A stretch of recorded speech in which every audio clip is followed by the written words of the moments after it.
আমরা সুষ্ঠু হয়েছে।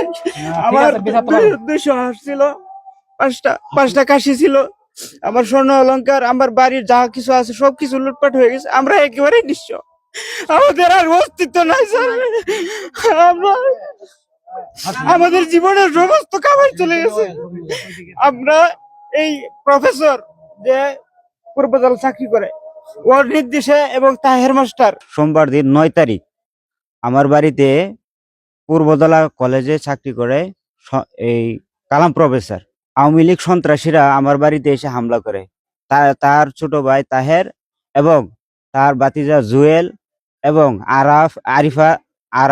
আরাফাত আরিফ শাহিন, হাদিসের ছেলে শাহিন, তারা এসে আমার বাড়িতে হত্যাযোগ্য এবং নারকীয় তাণ্ডব চালায়। আমার প্রায় 20 লাখ টাকার মতো অর্থ সম্পদ আমার লুট করে নিয়ে গেছে এবং ভাঙচুর করছে।